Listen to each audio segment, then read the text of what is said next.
The use of manufactured plastic dates back to 1862 when a Briton named Alexander Parkes unveiled the first plastic product. Today, 160 years later, this invention has arguably given birth to an environmental nightmare when it comes to plastic waste management. But entrepreneurs have found a window of opportunity through embracing the concept of reduce, reuse, recycle and recover. Here's now Opicho Chemutai with the features plastic and the environment.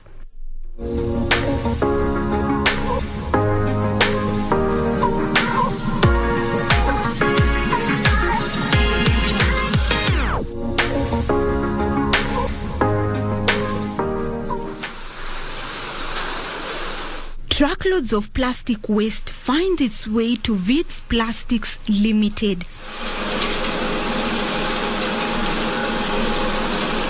All these will still be part of the solid waste littering the environment, all because plastic takes centuries to decompose. The sorting of plastic waste is a critical stage of the recycling process that embraces the 4R waste management strategy, that is reduce, reuse, recycle and recover. The plastics recovered from the environment are sorted according to the various parameters and categories depending on quality and density in the preparation for the next stage. The next step is shredding. The shredder machines is then adjusted according to the quality of the plastics, and the plastics are then shredded into small, manageable granules based on the desired sizes. Then the shredded granules is passed through tunnels containing hot water regulated with cold water to eliminate all types of contaminants.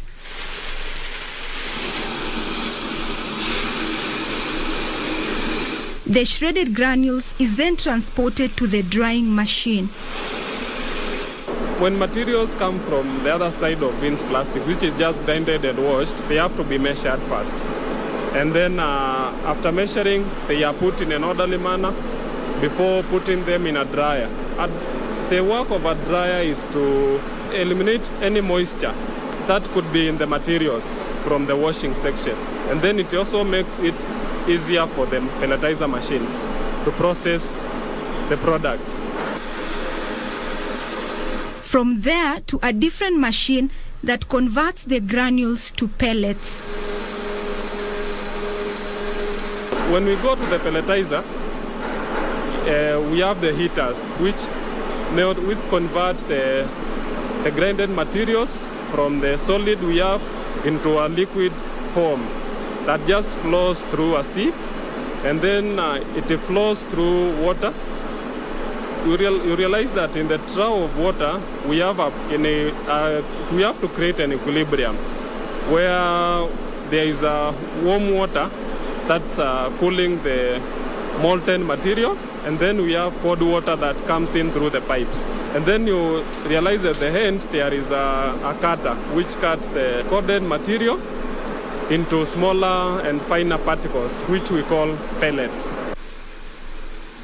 The pellets are then packed in sacks and transported to the various production machines where the conversion of pellets to desired end products takes place. The different plastics pellets sorted out at the initial stage of the recycling process produce different items depending on its quality and density.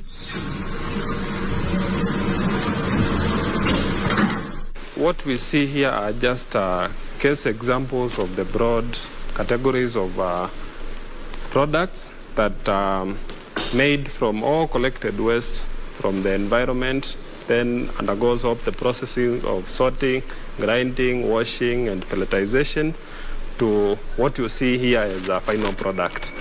So a case example is this. These are flakes or grinded materials of the jerrycans, 20-liter jerrycans, and the oily jerrycans you see in petrol stations.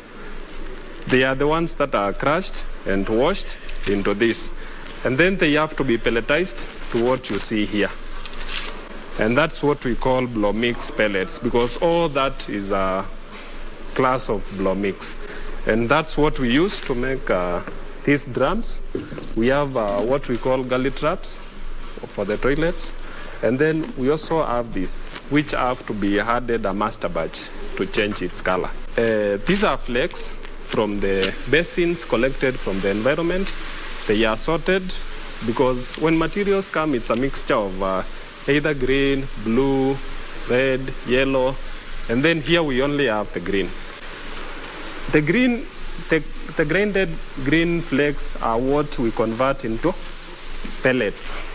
And it's from these pellets that we make products like this, egg trays. We also make these basins from this. And then we also make cups from the same pellets. According to Vits Plastic Limited founders, the organization has been able to provide a lasting solution to the elusive solid waste management challenge. The journey has been good. It's fulfilling because every day, you're changing somebody's life. One, because you're employing people. Second thing is you can actually calculate the value you're putting back by the recovery. We do about 25 to 30 tons of recovery of waste every day in plastic only. Kenya, Nairobi produces about 600 to 700 tons is converted, wasted every day. So we are doing only a fraction of that. And we need a lot of people to come join hands together in different capacities to be able to scale up this operation. Everything that has a beginning has an end. What you're seeing around me is plastic turned from trash to cash. Some have been transformed to plates, to cups, to super drums, to spoons. Indeed, waste is wealth. Opicho Chemtai for Channel One News.